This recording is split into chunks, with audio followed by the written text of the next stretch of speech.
dicetakkan itu di percetakan yang ada di seputar kampus gitu.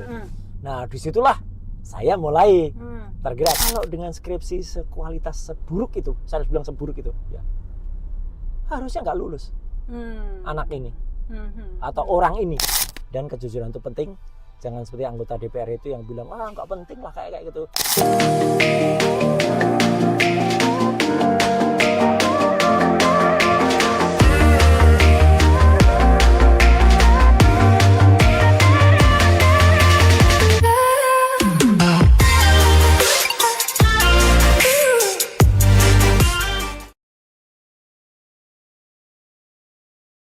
Ya, gimana? Itu Mas Roy, kan aku udah nonton banyak ke video tuh kan. Ya. Mas Roy kan kirim video terus video. Lama-lama kok, wah. Kok serius banget gitu ya? Serius banget gitu Mas. Ya. Pertanyaanku kenapa gitu loh, sampai seserius ini kan kemarin kayak yang iseng-iseng Mas Roy, iseng-iseng. Aku ngelihatnya kayak iseng-iseng. Kok lama-lama serius gitu kan, menggandeng Dr. Tifa, menggandeng Dr. Risman. Rismon ya? Rismon. Nah terus kok kayaknya mengerucut gitu loh, sampai kemudian dilaporin ke polisi. Yang laporin Jokowi langsung lagi. Iya tadi di Polda Metro dia kan datang. Belum. Tadi barusan. Benar betul Mas. Terus dilaporin, terus sudah dari SPKT, kemudian bawa map coklat diarahin ke di Reskrim Nah, dan itu emang yang dilaporin Mas Roy? Nggak tahu kan? Saya nggak tahu, tapi kalau lihat dari kalau lihat dari kemarin ya, dari kuasa hukumnya itu kan selalu menyebut 4 nama. 4 nama itu selalu disebut RS lagi, ya kan, terus Dr. T, kemudian satu lagi RF, ya. Entah akhirnya yang dilaporin hanya 3 atau yang dilaporin akhirnya juga hanya 1. Nah itu aku nggak ngerti karena aku belum dengar lagi, belum update lagi yang terakhir berapa. Tapi gini, yang perlu untuk disampaikan ya. Jadi sebenarnya tiba-tiba ada muncul nama Rismon, Dr. Rismon, ada muncul nama Dr. Tifa, itu semua terjadi secara instan dan kebetulan. Tidak pernah ada janjian di antara kami. Oh, yuk. Nggak ada sama sekali, tidak ada sama sekali. Bahwa kebetulan lagi, ya, memang ketiga-tiganya itu adalah lulusan asli dari Universitas Gadjah Mada. S1-nya sama-sama di UGM meskipun beda-beda fakultas ya. Saya di komunikasi, Dr. Tifa di kedokteran, Dr. Rismon di elektro ya. Terus S2-nya juga sama-sama di UGM juga ya. Itu meskipun S3-nya berbeda-beda ya. Saya S3-nya di Jakarta di UNJ, Dr. Rismon S3-nya di Jepang. Tapi artinya tidak pernah ada janjian apapun ya.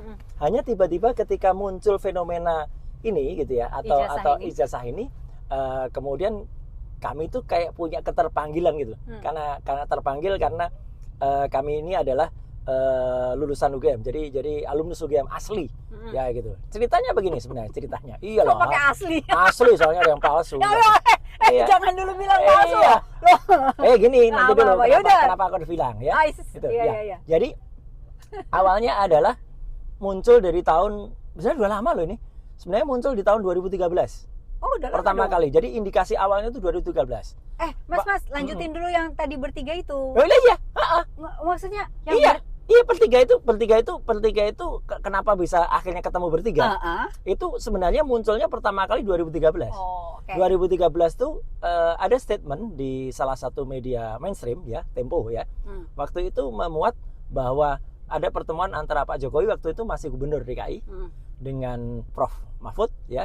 Mereka entah dalam situasi apa Bu Yonan pokoknya bicara soal IP, indeks prestasi.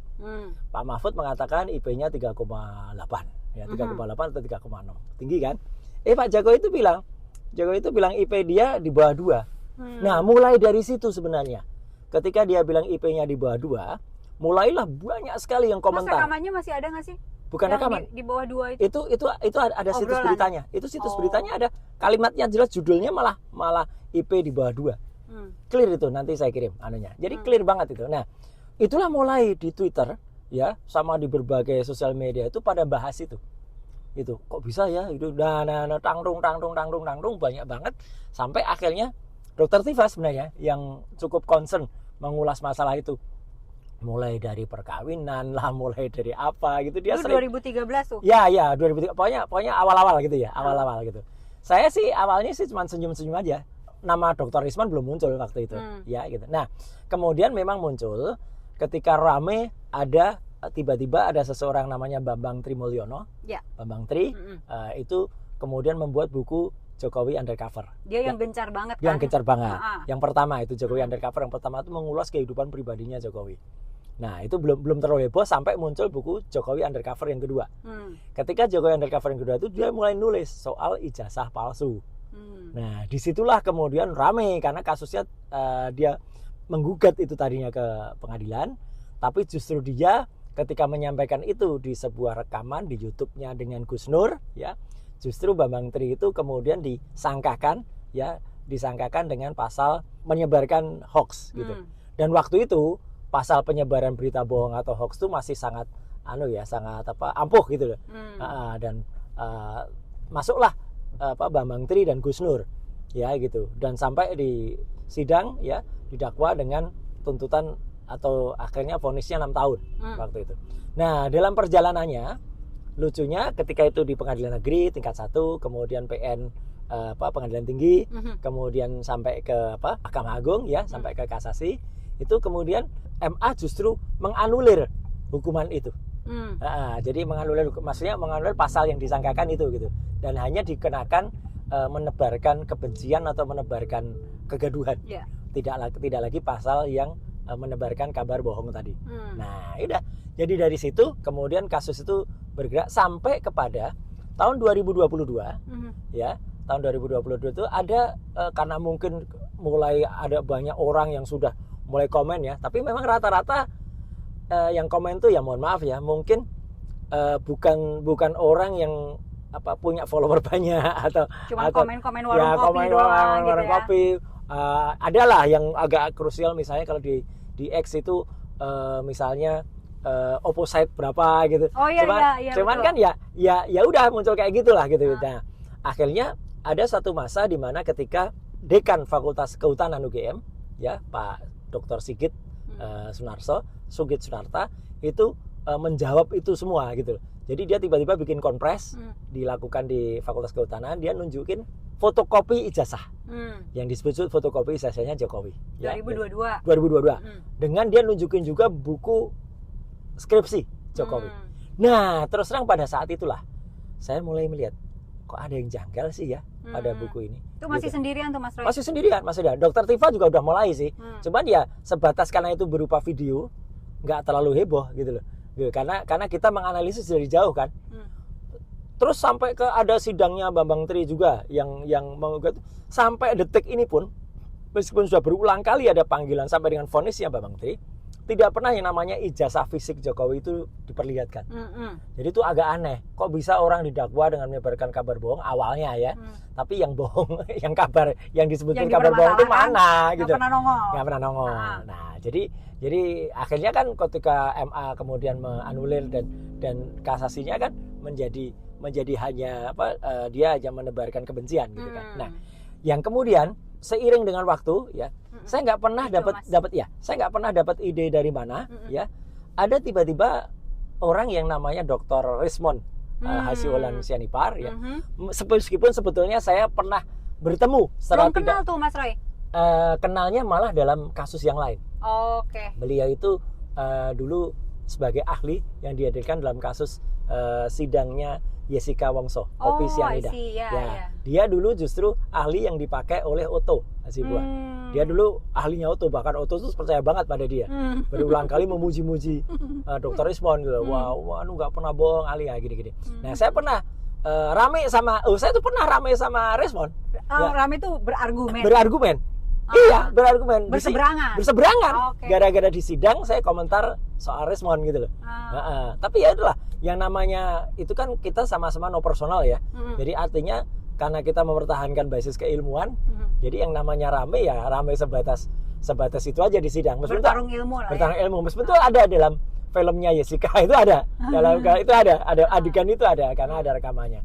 Nah, kemudian bahkan itu berlanjut sampai kepada saya ketemu lagi dengan Dr. Rismon itu di podcast namanya Diskursus ya. Diskursus Network. Mengenai bahas soal Jessica. Oke. Jadi belum ada soal ini, bahas soal Jessica. Dan waktu itu Dr. Rismon belum melakukan tindak lanjut yang soal ijazah ataupun skripsi Jokowi ini. Saya nggak tahu beliau dapat ide dari mana, tapi saya kira bagus itu ya. Mendadak beliau itu datang ke Jogja. Nah, ini belum bertiga nih, belum ya? masih satu aja gitu. Mendadak itu beliau itu datang ke Jogja, kemudian datang ke perpustakaannya, itu sama istri itu dia. Nah, tiba-tiba dia mengungkapkan ketika datang ke Jogja itu ya keberuntungannya Dr. Rismond ya. Sebenarnya saya pernah mau mencoba melakukan itu. Datang ke perpustakaan Fakultas Kehutanan, ingin melihat skripsinya Jokowi ya. Itu tapi untuk umum bisa kan? Memang untuk umum harus bisa. Betul. Orang mau nonton apa dan itu dijamin. Ya. Tidak hanya dengan Undang-Undang Dasar 45, tapi dengan Undang-Undang Keterbukaan Informasi Publik nomor 14 tahun 2008. Memang semua skripsi itu harus bisa terbuka untuk siapapun, bahkan ijazah pun juga. Ya. Memang kalau ada orang bilang, tapi kan itu masuk ranah pribadi. Enggak. Yang masuk ranah pribadi adalah nilai. Itu masuk ranah pribadi. Misalnya saya maksa pengen lihat KHS, kartu hasil studi, itu nggak boleh. Saya pengen lihat MRI, medical record dari seseorang, itu nggak boleh. Ya gitu. Tapi kalau skripsi, KRS ya, kartu rencana studi, atau misalnya kita pengen lihat sekedar apa namanya, sekedar lihat misalnya dulu ada buku yang dipinjam apa, daftar perpustakaan segala, itu it's okay gitu. Nah, jadi artinya mendadak di tahun 2025 ini ya, itu tuh Dr. Rismond tuh ke Jogja. Jogja sama istrinya. Kemudian datang ke perpustakaan kehutanan dan bisa meminjam itu hebat gitu. Meminjam skripsi. Itu di perpustakaan tapi memang untuk melihat karena dia itu punya apa ya? Punya curious ya, atau kalau anak sekarang istilah kepo terhadap skripsinya Jokowi kok diperbincangkan ijazah palsu ini kan sebenarnya kan terus menjadi wacana. Dugaan ya, Mas?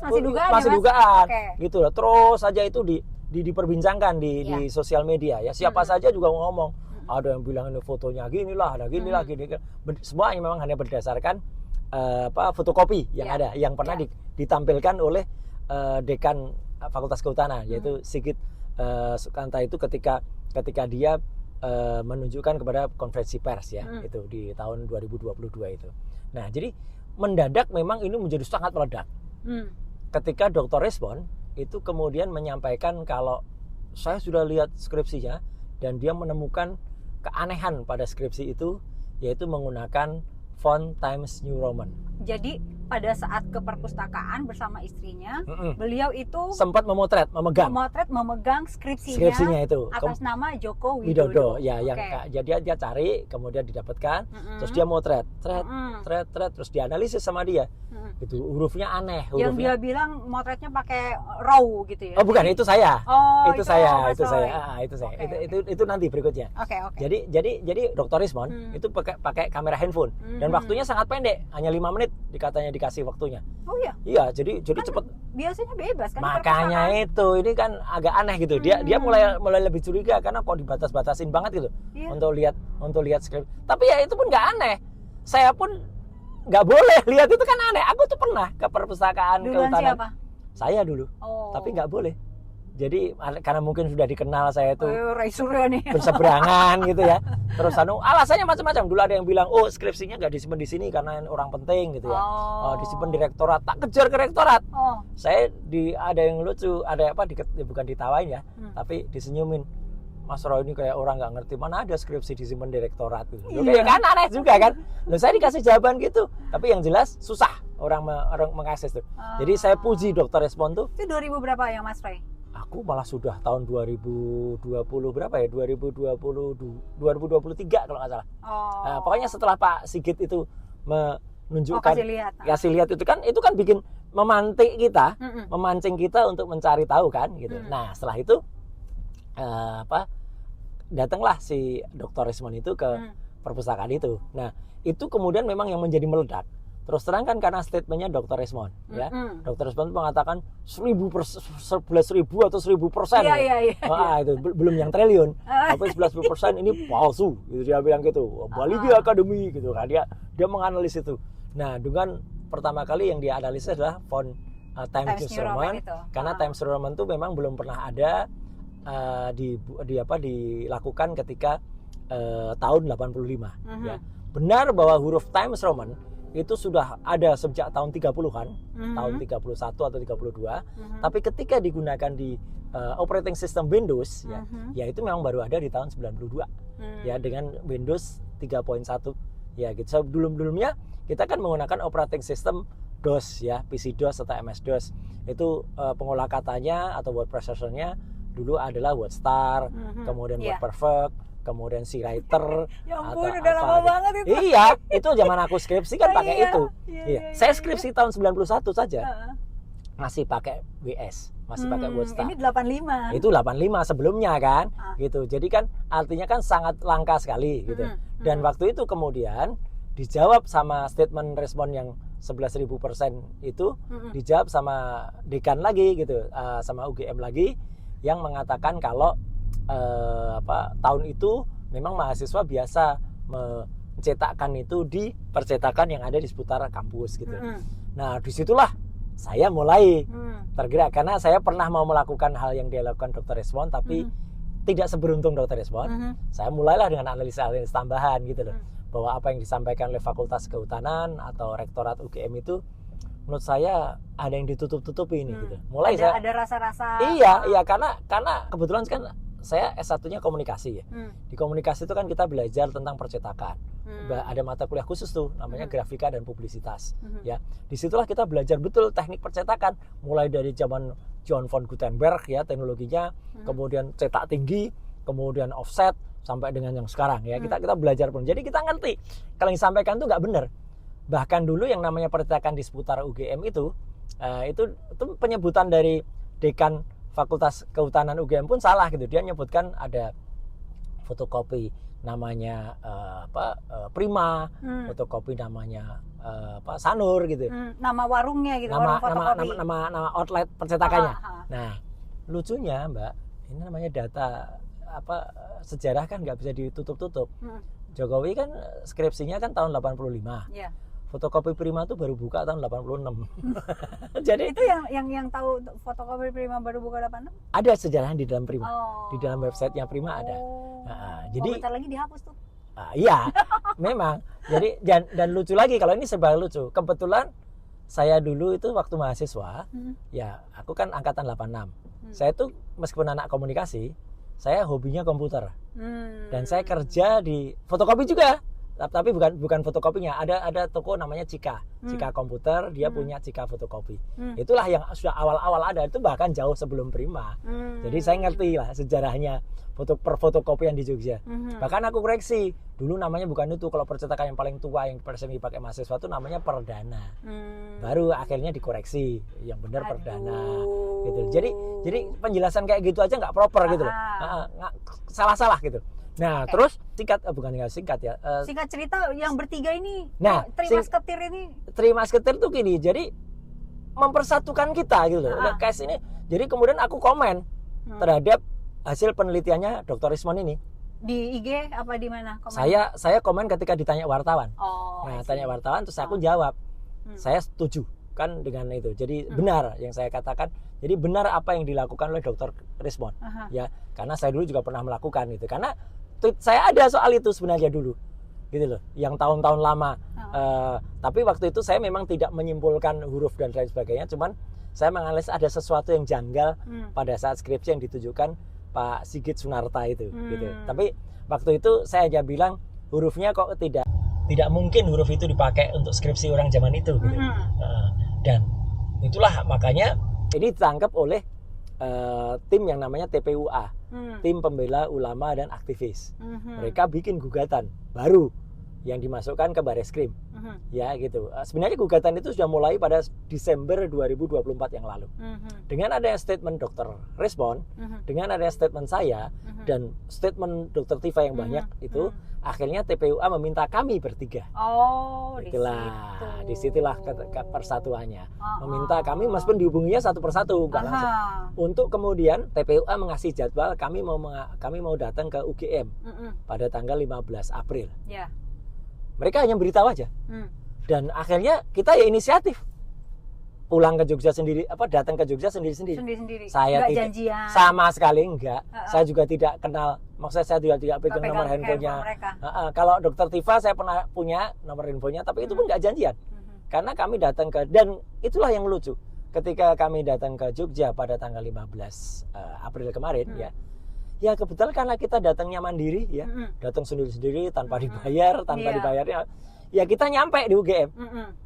Pagi-pagi kita udah nyampe, namanya juga pulang ke kampus, cepet kan. Nah, akan halnya dengan rombongan TPUA yang pakai bis perjalanan semalam sebelumnya, sulit untuk mengatakan tidak dihambat. Gitu. Karena entah lah ya. Entah. Tapi gini, tapi mereka merasa betul bahwa di tengah jalan di Pemalang itu tiba-tiba macet total. Terus ketika macet total tuh dilihat di depan ada apa sih kok macet sampai beberapa kilo gitu, dia jalan ngecek. Ternyata memang ada kecelakaan. Tapi kecelakaan itu nggak menghabiskan jalan sebenarnya. Bisa aja lewat. Tapi kenapa kendaraan itu di stop semuanya? Suruh berhenti. Padahal itu bisa lewat sampai teman-teman dari TPUA itu kabarnya turun mengatur lalu lintas akhirnya supaya bis itu bisa jalan. Cuman ya namanya sudah terlanjur terhambat sampai dengan 4 jam, mereka tidak sampai pada jam dan waktu yang ditentukan. Harusnya jam berapa sih? Jam 8 pagi.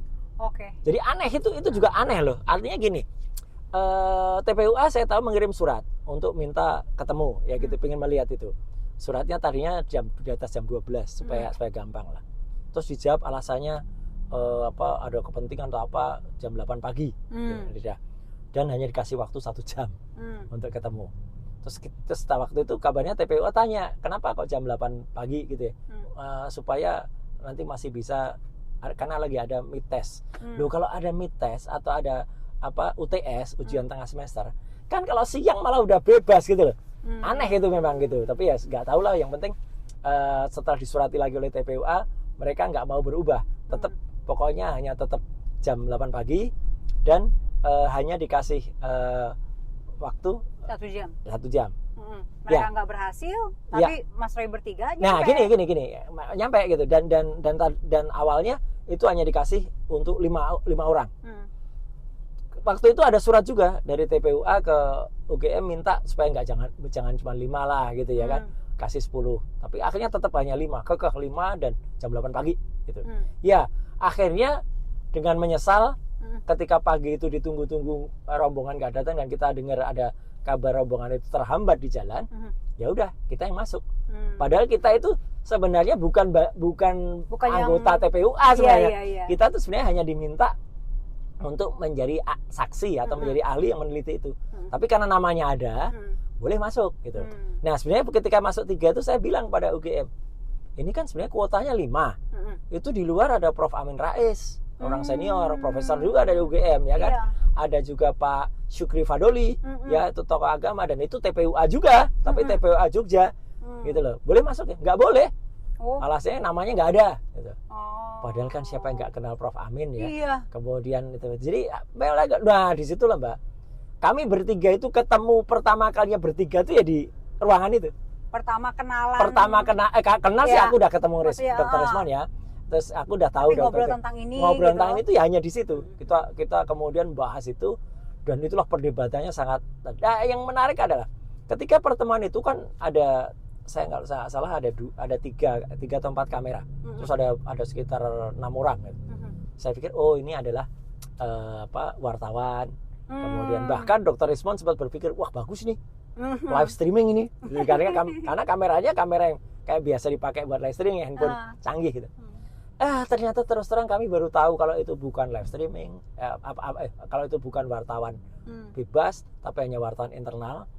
Dan bukan live streaming itu, dia bahkan di ujung ketika selesai, ini nanti rekamannya bisa Terus mereka bilang ini kan rekaman internal. Loh, mana wartawan? Enggak, ternyata tuh humas kampus dan humas internal. Dan kita pengen minta file rekaman itu, sampai detik ini kita ngobrol ini nggak dikasih. Dan disitulah sebenarnya terjadilah, maaf saya harus bilang, ketidakbenaran statement-statement yang dilakukan oleh kampus yang saya cintai. Saya sedih banget ya UGM berani melakukan ini ya gitu. Artinya di situ kan kami debat 1 jam itu untuk hanya mengeluarkan skripsi itu aja, kami debat 1 jam ya. Katanya skripsi itu rahasia anulah Itu terus. skripsi yang dimaksud yang udah dilihat oleh Dr. Risma. Iya, padahal udah lihat kan gitu, Ah. tapi mereka agak kekeh gitu. Kemudian ada yang satu mengatakan saya tuh PPK yang memegang itu apa namanya menjalankan undang-undang keterbukaan informasi publik dan UGM itu juara 2 di seluruh Indonesia gitu.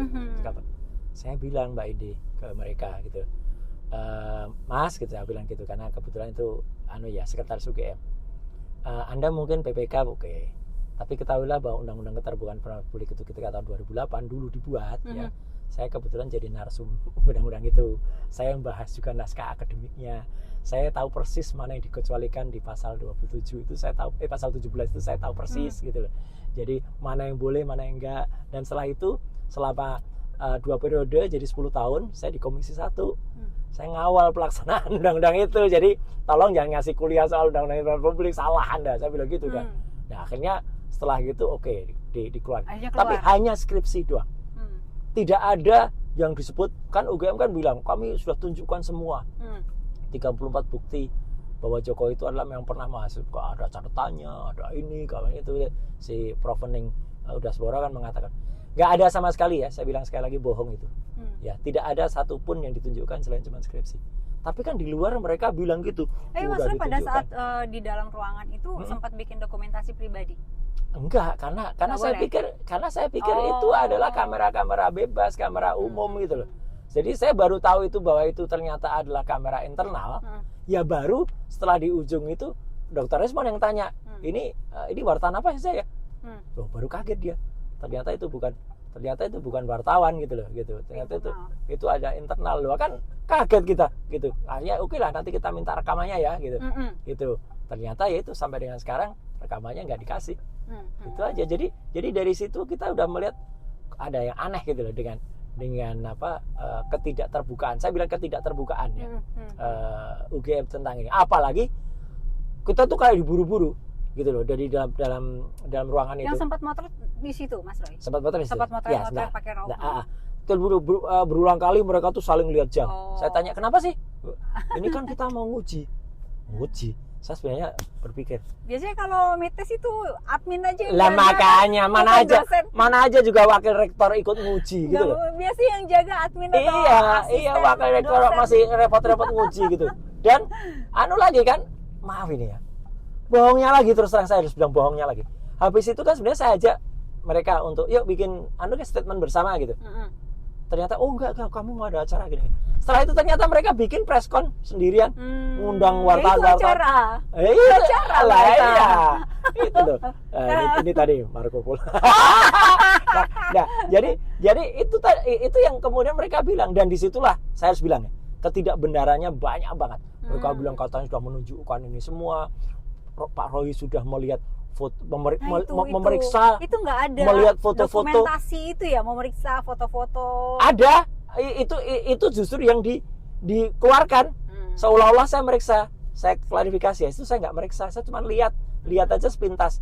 Lihat sepintas tuh nggak bisa dikatakan itu memeriksa. Lihat sepintas tuh persis kayak yang ditunjukkan Jokowi kepada para wartawan di Solo. Nih ijazahnya nggak boleh difoto, nggak boleh. Ya itu. Karena saya memang nggak pernah motret itu, merepro itu, karena menurut saya nggak proper saya motret itu. Saya tidak membawa alat yang sangat pas itu. Tapi ketika skripsi itu didatang, memang saya kemudian sempat, karena itu waktunya sangat cepat, saya nggak sempat melakukan proses scan ya. Meskipun saya sebenarnya di kendaraan ada scanner, cuman karena saya nggak nyangka suasananya kurang bagus gitu. Ya kalau suasana bagus saya ke mobil, ambil scanner, pakai laptop.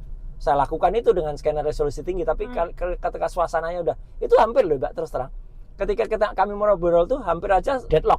Dan hampir kami deadlock keluar. Dalam arti apa karena tarik ulur soal itu, skripsi itu. Mau nggak diberikan. Aneh kan gitu. Menurut saya kok aneh banget gitu. Ada banyak yang ditutup-tutupin gitu. Dan akhirnya ketika kemudian itu skripsi akhirnya keluar ya, skripsi dengan tulisan Joko Widodo ya. Itulah saya tidak menyia-nyiakan kesempatan tuh, saya keluarkan kamera yang meskipun kamera itu sebenarnya kamera kecil, tapi itu kamera yang memang ada GPS-nya, ada resolusi tinggi, dia bisa nyimpen tidak hanya dalam JPEG, dia nyimpennya dalam RAW ya. Jadi itu kamera yang memang sebenarnya profesional gitu. Nah, aku potret itu. Dari situlah saya memiliki dokumentasi atau memiliki bukti yang setara dengan atau bahkan lebih dengan yang sudah diperiksa oleh Dr. Simon Resmond ketika datang itu. Dan apalagi yang kami lakukan waktu itu kan memang memperoleh izin. Jadi itu resmi yang kami lakukan, tidak bisa dianggap kami melakukannya ilegal. Enggak. Artinya apa? Bukti skripsi yang kita lihat itu dan hasil dokumentasi itu, motret itu adalah bisa kita katakan itulah primary evidence. Sebuah alat bukti barang bukti awal yang primer. Yang kekuatannya bagus gitu ya. Apalagi saya motretnya pakai dengan format RAW. RAW itu format yang lebar, yang besar, sehingga itu sangat mungkin untuk dianalisis lebih tajam daripada JPEG. Kalau JPEG itu kan udah kompresi. Disitulah kemudian kita melihat bahwa skripsi itu banyak sekali yang harus dipertanyakan. Satu, lembar pengesahan yang seperti statementnya Dr. Resmond. Ya. Yang kedua, saya juga nemukan setelah itu yang bagus yang dibuat pakai komputer itu, di belakangnya itu masih ketik manual. Di halaman mulai kata pengantar, pengantar. Itu manual. Biasanya kalau orang bikin skripsi memang halaman depan sampul itu dibuat dengan di percetakan luar, ya. Cover depan sama cover dalam. Itu biasanya sama. Tapi kalau halaman pengesahan itu biasanya diketik manual, biasanya gitu. Karena apa? Karena kan pasti juga masih ada salah-salah, masih ada yang nggak gitu kan. Kan itu kan tanda tangan ke dosen pembimbing, tanda tangan ke dekan. Jarang banget gitu itu ada. Tapi ya itu, loh kok ini kok halaman pengesahannya kok udah kayak modern ya gitu. Dan lucunya di halaman pengesahan itu nama salah seorang yang disebut-sebut sebagai dekan, Profesor Dr. Ahmad Sumitro, yang ada di halaman yang ketikannya cantik itu tulisannya Soemitro ya, dan profesor. Sedangkan di halaman kata pengantar itu belum profesor, dia masih doktor. Jadi seolah-olah memang bukan seolah-olah ya, kalau itu udah bahwa halaman beda zaman gitu ya. Beda zaman, yang itu mungkin tahun 85 beneran yang ketikan, yang depan ini baru mungkin 10 tahun berikutnya atau apa gitu. Jadi yang tahun 85 beneran itu punya siapa? Itulah kan nggak ada namanya. Jadi nggak jelas itu punya siapa. Tapi jelas itu kalau di kamera saya yang format resolusi tinggi RAW itu kelihatan kertasnya. Kertas sudah menguning gitu. Jadi kayak ketik manual. Nah, sedangkan yang depan ini yang print out itu kertasnya masih putih. masih tampak baru. Pokoknya kertasnya beda gitu loh. Itu mungkin kalau mata melihat mungkin belakang-belakangnya sama, tapi begitu di potret pakai kamera itu baru kelihatan. Lebih menarik lagi ketika kita mendiskusikan hal ini, meributkan ya tepatnya gitu. Dr. Simon dan Dr. Tifa itu adalah ada lucunya ketika Dr. Tifa itu kebetulan punya hubungan itu dengan putrinya Prof. Ahmad Sumitro ini, yang ada di Australia, namanya Aida apa siapa gitu. Ya, dia kontak. Jawaban dari Aida itu mengejutkan gitu ketika melihat nama ayahnya, gitu. Karena ayahnya itu harusnya tertulisnya Profesor Dr. Ahmad Sumitro, pakai U. Nah, di situ tertulisnya Soemitro. Langsung Aida bilang, ini bukan ayah saya. Biasanya kalau skripsi itu penulisan nama aja dicoret. Wah, coret. Minta dibenerin. Bener, gak mungkin lah gitu. Typo benerin. Iya, itu lucunya ketika kita discuss di ruang 109 itu. Itu ada jawaban itu. Oh, Prof. Ahmad Sumitro tuh dulu baik kok gitu. OW dan U gak masalah. Gitu. Aduh, kok bisa. Nah, terus itu mahasiswa geter loh Mas kalau salah nulis. Loh iya. Bener-bener bolak-balik kita. Dan lucu lagi, dulu ada di video tahun 2017. Kalau di videonya masih viral. Ada di UGM ACID atau di salah satu media mainstream Kompas ya. Ketika Jokowi itu ke Fakultas Kehutanan tahun 2017, dia kemudian ceritanya kangen-kangenan gitu ya. Terus dia manggil, dulu saya dibimbing oleh namanya Pak Kasmujo, dosen pembimbing saya itu Kasmujo. Mbak, lucunya kalau itu dosen pembimbing, ya setidaknya nama Kasmujo kan ada di skripsi itu. Nggak ada. Oh iya. Nggak ada sama sekali. Nama Kasmujo itu. Justru itu petanda tangan penting. Iya. Kalaupun itu bukan dosen pembimbing skripsi, dia mengatakan, oh mungkin Pak Kasmujo pembimbing akademik. Ya, justru itu.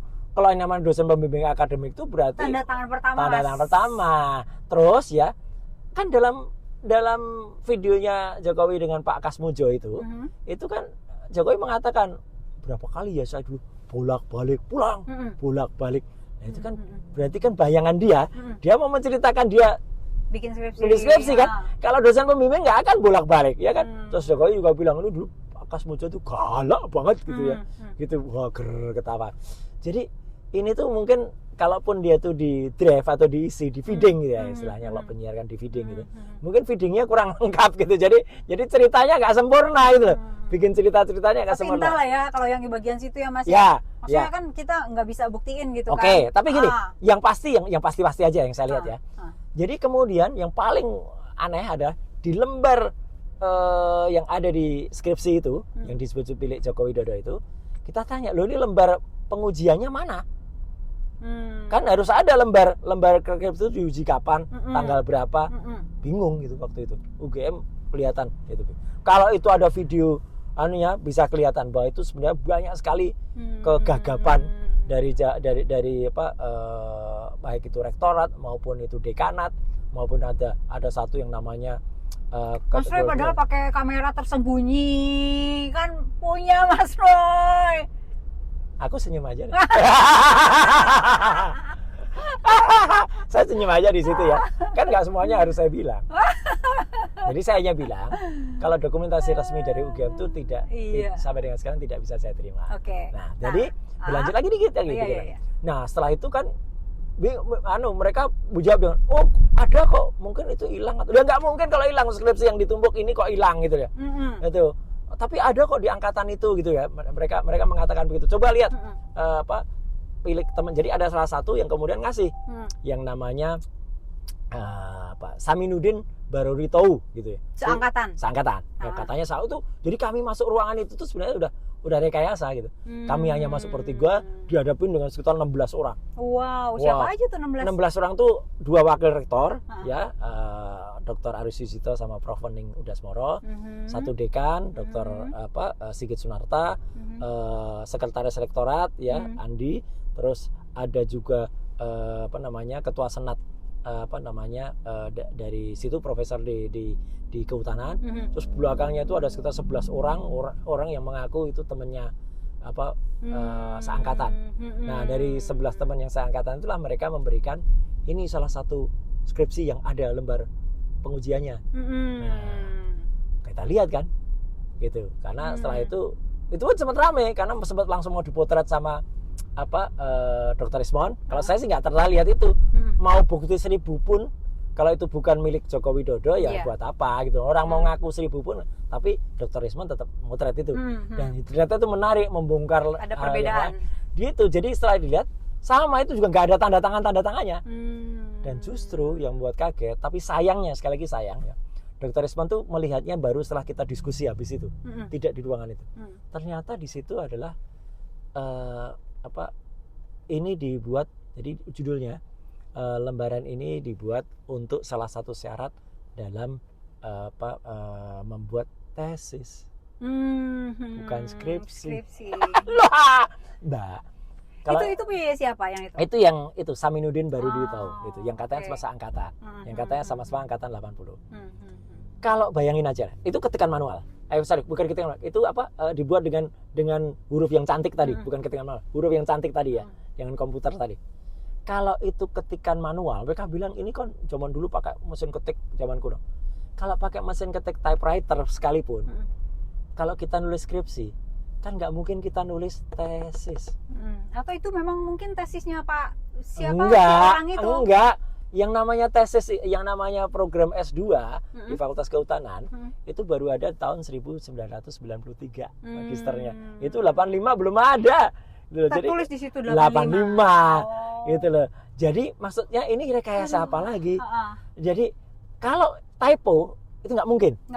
Tapi kalau copy paste mungkin. Jadi itu pakai template tesis, udah aja namanya udah diganti-ganti bener, udah ke print, masukin jilid lagi, ceras gitu.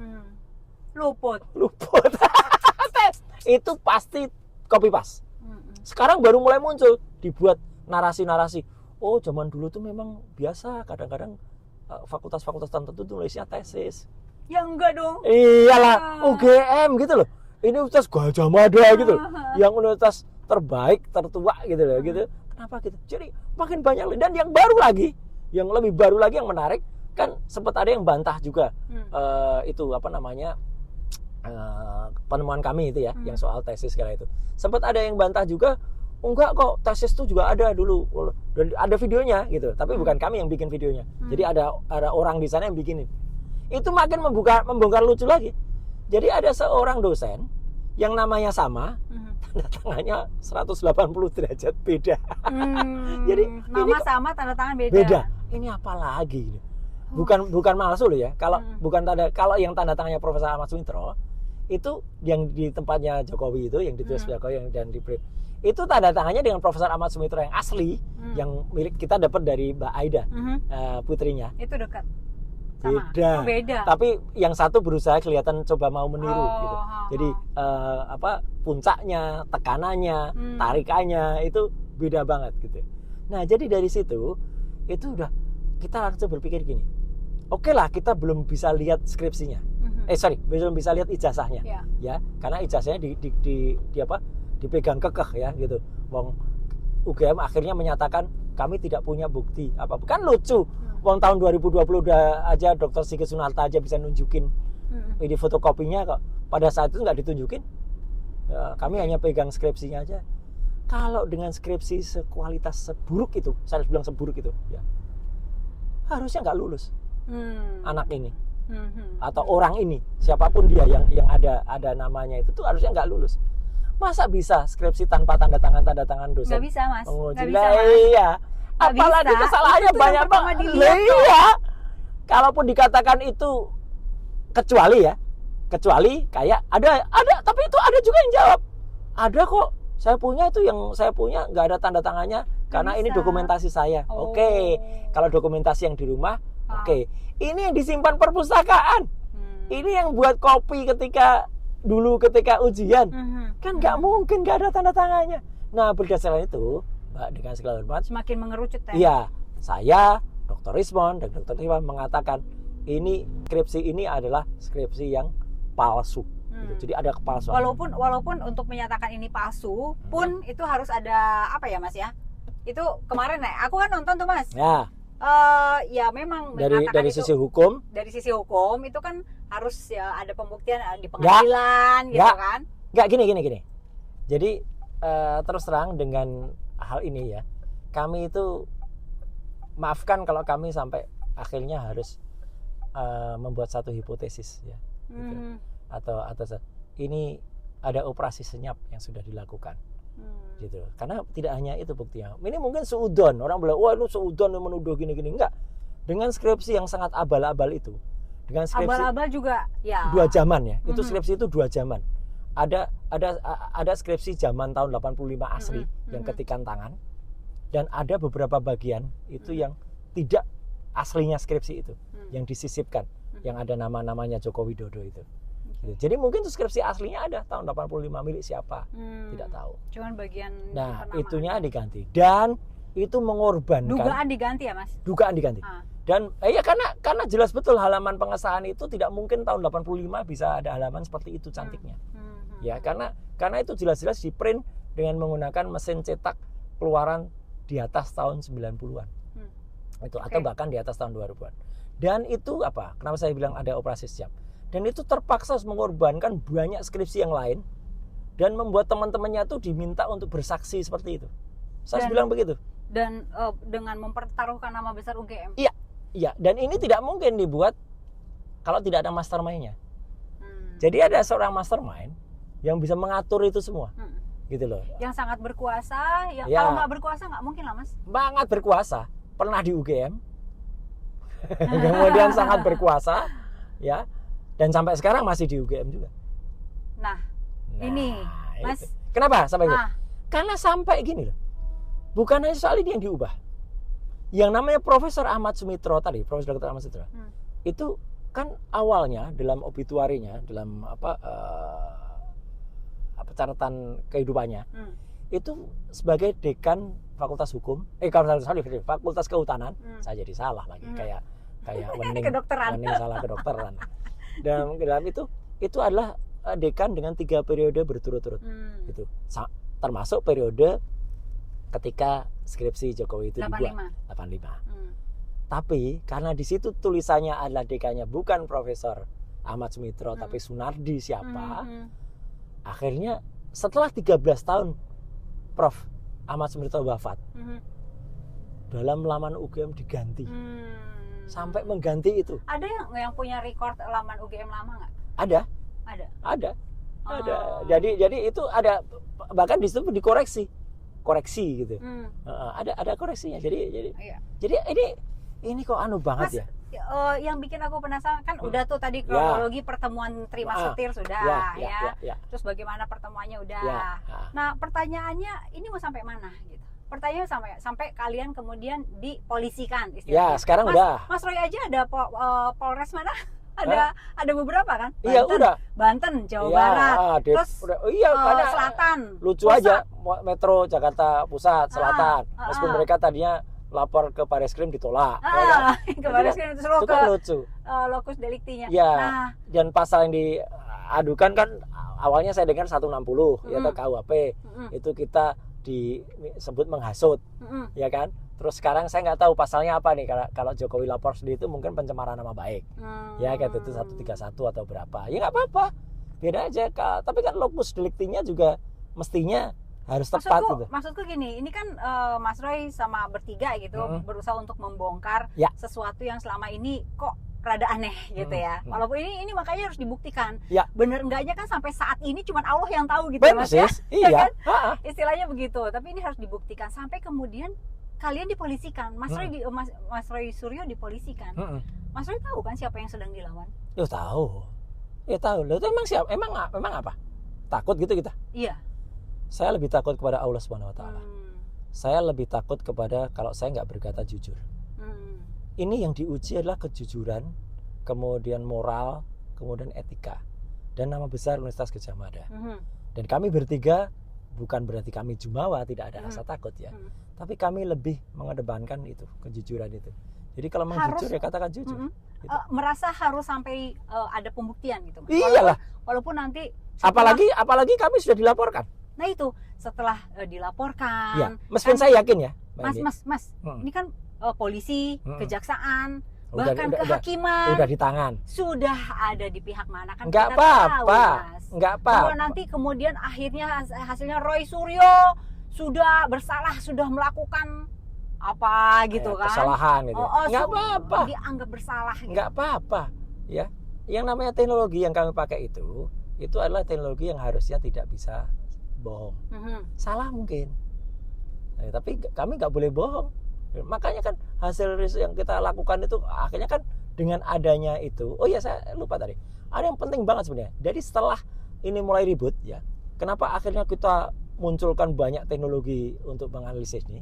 Karena pada 1 April barusan yang lalu itu muncul kader PSI ya, yang tiba-tiba posting tiba-tiba posting foto ijazah, terus dia bilang ini ijazah asli. Ini aslinya, ya kan, plek gitu. Ijazah siapa? Ijazahnya Jokowi, ditulisnya. Dan itu memang agak mirip dengan yang biasa beredar yang fotokopian itu.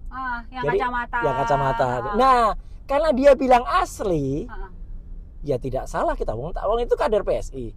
PSI kan ketuanya kan anaknya Jokowi. Iya. Jadi kan ya mungkin saja bayangan kita kalau dia itu memang mendapatkan dari Jokowi. Apalagi dia bilang ini loh aslinya gitu kan. Gitu. Jadi ya udah, akhirnya itulah.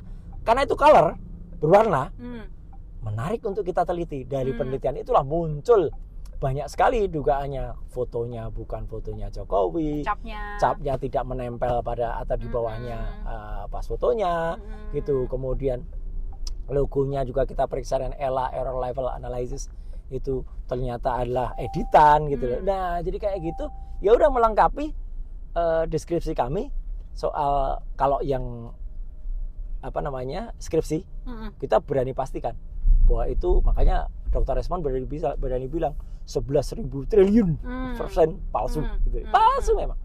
Jadi operasi tadi itu sampai pada kita ini ada sebuah sindikat besar ini, rekayasa besar yang pernah terjadi. Sayang banget gitu loh UGM harus terlibat ya. Oke. Nah, itu kan terus nanti kalau tadi kan pertanyaannya kalau misalnya ternyata di pengadilan adalah mengalahkan Mas Roy Suryo Ya. CS gitu. Kan kita udah Ya. udah agak kebaca gitu loh Mas ya. Kebaca. Kemungkinan begitu gitu. Akan terus berisik. Kalaupun Akan terus berisik. kalaupun tidak ada Roy, kalaupun tidak ada respon, Ah. kalaupun tidak ada Tifa ya, Hmm. kami hilangkan gelar-gelar kami padahal gelar itu gelar asli loh ya. Hmm. Ya, akan muncul Roy lagi. Hmm. Akan pasti muncul Tifa lagi. Akan pasti muncul respon lagi Hmm. dalam berbagai tahun yang ada. Hmm. Karena yang namanya kejujuran, yang namanya fakta itu tidak akan pernah bisa dibuang. Orang kan bilang, udahlah, kan udah lengser juga, ya udahlah, mau apa lagi lah. Nah, gitu. bahkan sampai ada anggota DPR Oh. ya yang kemudian bilang, kalaupun terbukti palsu mau apa? Oh. Gila ini. Kalau menurut saya ya pikirannya kok sangat-sangat tidak sehat gitu. Atau bahkan saya mengatakan bodoh. Picik orang inilah. Namanya Irma. Keluar juga namanya. Oh iya harus keluar karena dia kudet dia. Sering-sering nyebut nama saya terus masih nyebut kasus yang sebenarnya itu udah kudet ya, kurang update itu kurang Irma update. itu. Iya karena itu saya udah menang dalam pengadilan, itu hanya hoax yang soal Panji gitu. Dia masih bilang Ponsa Panji aja. Dan yang bikin isu itu malah yang sudah masuk penjara gitu ya. Gitu kan. Jadi artinya dia pernah bilang gitu. Yang menurut saya salah lah. Yang namanya kejujuran itu penting banget. Iya, Mas, maksudnya ini kan kan sudah jadi presiden 2 periode, terus kemudian gubernur, wali kota gitu. Ya. Dari awal kan itu ijazah kan pasti dibawa-bawa terus kan, dibawa-bawa terus gitu. Terus kok bisa diloloskan? Yang salah Jokowi. Gini, sekarang ya kalau ya siapapun yang salah ya. Tapi kan yang menarik sekarang kan ada gugatan dari Dr. Taufik tentang ijazah. Jokowi itu juga ya yang lagi jalan sekarang di Solo. Ketika kemudian minta KPU sebagai salah satu yang tergugat juga. KPU tuh hanya menyimpan yang namanya ijazahnya, semua data lengkap ya presiden. Mulai dari Gus Dur, Megawati, SBY lengkap. Jokowi hilang. Nggak ada kemarin. Gitu. Jadi nggak ada lagi. Dan ya, kalau maksudnya itu kan bukan salah Jokowi sendiri loh, yang iya. menghilangkan. Justru itulah yang jadi kan ada mastermind saya bilang. Betul. Nah, itu tuh Mas yang harus dicari Betul. sebetulnya. Ya nggak apa-apa. Itulah makanya yang kepolisian harusnya Mabes Polri bergerak dong dalam hal ini. Ya Mabes Polri ada di mana, Mas? Nah, ya udah, ya ada di Trunojoyo. Jadi artinya gini ya. Ini skandal besar makanya. Betul. Tapi ya mana bisa orang yang kemudian diuntungkan karena itu. Kan dia diuntungkan ya karena itu. Ya. Tidak hanya dia loh Mas, partainya pun diuntungkan. Makanya partainya diem. Ya kan partainya diem ini, ya kan memilih diam lah, memilih tidak terlalu ribut lah. Karena mungkin kalau mau teriak ikut mungkin nggak partai tahu atau tidak tahu. Saya senyum aja deh, nggak mungkin nggak ngerti lah, pasti tahu lah, ya? Pasti tahu. Oke, itu KPU kan ya. memverifikasi itu kan? Iya verifikasinya kalau verifikasinya kalau abal-abal ya kayak gitu, ya kan? Dan itu berarti korupsi. Ada kan anggaran verifikasi faktual, harusnya datang ke rumahnya, cek semua lengkap gitu, ya kan? Berarti kan semua ada. Makanya ini sebenarnya kalau ini terbongkar betul, memang yang bersalah banyak banget. Tapi ya demi sebuah kejujuran kalau menurut saya. Ya, kalaupun mau mengorbankan 3 orang atau 4 ya kan yang diadukan 4 kemarin sama Pak Rizal Fadilah. Ya nggak apa-apa gitu, biar aja. Makanya hari ini ketika kau ngobrol ini kan, saya juga masih pakai kaos ini. Tadi ada acara namanya deklarasi di Gedung Juang 45. Itu kan masyarakat ya mungkin memang tidak mewakili masyarakat keseluruhan. Tapi kan sebagian mungkin menurut saya sudah ada sebagian semakin banyak lagi masyarakat yang mendukung mulai dari profesor, guru besar. Tadi ada perwakilan keagama, ya, kemudian ada juga ulama, ada juga mak-mak, ada juga lawyer, itu yang mendukung upaya ini dan mereka menganggap apa yang kami lakukan itu, alhamdulillah ya dianggap oleh teman-teman itu adalah itu bukan kami hanya berempat aja, tapi istilahnya itu adalah suara masyarakat. Perkara kami mungkin bisa kalah, ya sudah nggak apa-apa. Itu yang namanya resiko dari sebuah ilmu pengetahuan. Dan tadi yang sempat keputus tadi adalah ketika palsu itu konon, kalau orang hukum mengatakan itu harus melalui proses hukum. Yang bisa menyatakan ini palsu. Enggak, salah. Itu pembicaraan di salah satu TV semalam itu. Itu seolah-olah memang dari 2 otak yang berbeda. Dari 2 spesies berbeda. Yang satu benar-benar pure bicara soal keilmuan, yang satu bicara soal hukum. Yang nggak nyambung memang. Artinya apa? kami boleh, yang namanya peneliti, yang namanya ilmuwan, saintis tuh boleh nemukan apa terus ini nggak benar nih. Ini boleh. Awang YouTuber abal-abal aja boleh melakukan resensi terhadap produk kok, ya toh? Ini apalagi itu produk loh itu. Ini apalagi cuman ke tanda lulus dari seseorang. Ya boleh lah. Kalau kemudian dikatakan itu kan presiden loh. Justru itu dia adalah pejabat dulu adalah pernah pejabat publik. Meskipun sekarang juga pejabat publik kan di Danantara. Tapi kan artinya ya harus mau kemudian dibuka-buka atau diteliti karena itu harus bertanggungjawabkan kepada rakyat, kepada masyarakat. Itu kan untuk Indonesia nih Mas ya. Ada juga yang bilang bahwa udahlah malu sama negara lain, udah masa kita ketahuan punya presiden begini begitu gitu. Ya nggak malu lah. Wong kemarin aja udah heboh soal dia masuk finalis OCCRP kok. Ya kan, ya nggak usah malu tuh. Ini menambah data. Ini menambah data gitu loh. Jadi justru malah kalau bisa internasional ikut. Gitu dalam kalau nanti misalnya ada dihadirkan pakar lain yang berpendapat beda dan itu pasti ada. Ya namanya pakar abal-abal itu pasti ada ya. Ya pasti itu. Kemarin aja lucu. Waktu ada mau live di diskusi itu kan konon gitu ya, saya dengar dari redaksi dalamnya gitu. Kan konon kan mau dihadirkan satu pakar telematika. Abah Abimanyu itu ya. Kok tahu? Ya kan aku nonton. Iya. Konon kan akhirnya kan dia minta bayaran tinggi kabarnya loh. Sorry loh, Mbak. Ya, ini yang bilang orang dalam mana loh. Bayaran tinggi yang nggak mungkin masa gitu. Si Abah? Makanya kan Abah, kan kita tahu lah. Ditelepon aja sekarang nih Abah. Nah, itu. Abah, itu kata redaksinya gitu. Kalau enggak ya silakan protes gitu ke sana. Tapi yang jelas kami terus terang menyesal gitu loh. Kenapa nggak datang? Gitu loh. Kalau datang kan bagus, diskusinya bisa agak ilmiah gitu. Yang satu bicara soal teknologi yang 4 orang bicara teknologi ya kan, ya ada bicara hukum nggak apa-apa gitu. Gitu. Ya itulah. Tapi melelahkan ya Mas ya kalau udah urusannya sama polisi terus. Iyalah, melelahkan tapi menegangkan tapi juga mengasihkan. Mas udah berapa kali sih di polisi kan? Kayaknya udah. Wah, sering banget. Sering banget. Ya nggak masalah, ada yang sukses. Waalaikumsalam. Abah. Bah. Abah. Ini Abah, aku lagi sama Mas Roy Suryo. Semalam kemana? Tak tunggu. Malam nggak di sini, Sitinya. Hah? Dia mengundangnya seenak. Lo kok seenak? Seenaknya gimana Abah? Ya, reconnecting. Kenapa Bah? Ya, reconnecting, euy. Abah. Pakai telepon biasa aja lah. Halo. Abah tadi malam nggak datang kenapa, Abah? Kita pengen reuni loh. Aku pengen reuni loh sama jenengan ya toh. Iya, waktu itu kan udah diundangnya baik-baik. Nah, aku di sini mintain foto apa lagi foto udah tak kasih. Tahu-tahu yang dipajang foto Menak Satyomo di internet, foto yang tak kasih malah nggak dipajang, marah aku. Aku udah bilang ke grup kemana-mana nih, lihat nih kurang ajar banget, udah minta foto dan di sini ini pajak itu dari itu foto klub panahan. Masalahnya aku udah keluar dari klub itu. Tapi kenapa nggak datang aja sih di iNews-nya? Kenapa nggak datang, Abah?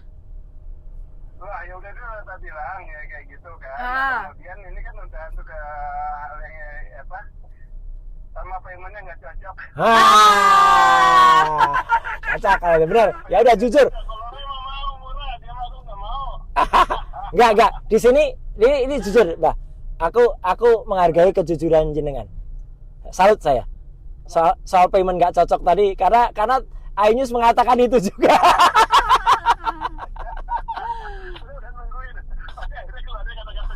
Iya, ya bagus kalau gitu. Kalau gitu kita terusin ngopi di Klub Mercy aja deh gitu daripada debat itu. Ya udah Abah, makasih Abah ya. Iya, ini. Atur nuhun. Lagi apa ini? Wawancara apa itu? Lagi bikin podcast ini kita sambil keliling. Lagi bikin podcast. Ya, ayo nanti sama Abah tuh. Yo, apa? Awal pun ngamen kemana-mana jualan rumah, aduh keliling bener ya. Kenapa? Ngamen kemana-mana keliling bener. Oh enggak ngamen. Itu enggak ngamen tuh kalau dapat duit. Kita ngamen enggak dapat duit kok. Kita menegakkan kampus kok.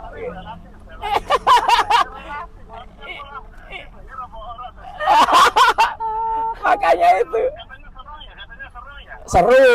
seru nggak ada Abah, jadi ya teknologi sama versus hukum. Katanya nyanyi masalahnya yang satu orang hukum, yang satu orang. Iya, makanya Betul. kalau ada Abah asik semalam itu gitu loh. Iya. Itu. Ya udah Abah, Ya. kapan-kapan ketemu ya Abah. Kurang bayar, salah sendiri ini saya kurang bayar. Ya. Abah mahal teuing atuh. Heeh. Ya udah Bang. Assalamualaikum. Harganya mahal itu Yuk. biar punya Mercy kayak Mas Roy, Mercyku biar koleksi gua. Mercy nggak didapat dari honor narasumber loh itu. Nggak cukup. Oke. Atur Abah ya. Assalamualaikum. Oke, Benny. Yuk, dadah. Yuk, sama-sama. Thank you. Sampai ketemu. Yuk. Bener ternyata. Ya. Sir, Ah. saya salut ke Abah kejujurannya. Ya, benar, mantap. Ya, karena memang Ainus mengatakan, Pak cocok, minta bayaran tinggi, nggak usah tersebut ya angkanya. Tapi artinya, ya saya pun kaget dah, minta segitu gitu. Tapi oke lah, saya salut kejujuran daripada bilang macam-macam gitu ya. Kalau tadinya alasan soal foto itu nggak percaya gitu loh gitu. Iya. Itu Nggak lah, nomor sekian. Kalau cuma foto sih, Foto doang mah, ngapain, cincai lah. cincai lah. Tapi begitu itu ya wes bener. Mas Roy, ini kan Ya. udah mau udahan nih. Ya, Tarik pelajaran dari peristiwa ini nih Mas. ya orang kalau mau jadi pejabat publik sejak awal harus jujur. Itu aja. Ya, kan nggak mungkin manusia itu kan Orangnya atau pihak yang mencalonkan si mastermind itu. semuanya ya. Jadi artinya gini, semuanya itu maksud saya gini. Ya, jangan pakai identitas yang tidak jelas atau palsu. Udahlah gitu. Karena akan masih banyak lagi nanti yang terbongkar-bongkar kalau soal kayak gitu.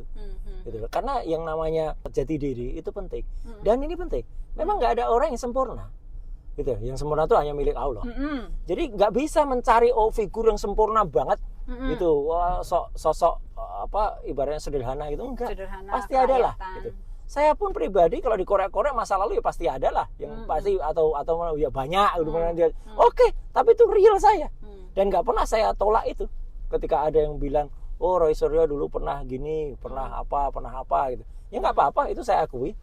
Clear aja karena itu memang catatan pribadi seseorang ya gitu. Tapi kalau kemudian itu dipalsukan, pakai kemudian dengan apalagi mengambil identitas orang lain dan lain sebagainya, ya itu jangan. Kata kuncinya kejujuran, dan kejujuran itu penting. Jangan seperti anggota DPR itu yang bilang nggak penting lah kayak gitu. Pikirannya nggak ada itu ya, kayak itu. Sayang kalau anggota DPR kayak gitu, ya rusak lah memang DPR kita, isinya orang-orang kayak gitu semua gitu ya. Oke, Mas Roy. Ya. Wow, makasih banyak. Sami-sami. Udah kasih insight. Oke, Mas Oke. Roy, terima Ya, kasih. sama-sama, Sehat terima selalu, kasih. Mas. Sama-sami. Ya. Ya. Aku bakal ngikutin terus ini Sip. peristiwa ini. Thank you.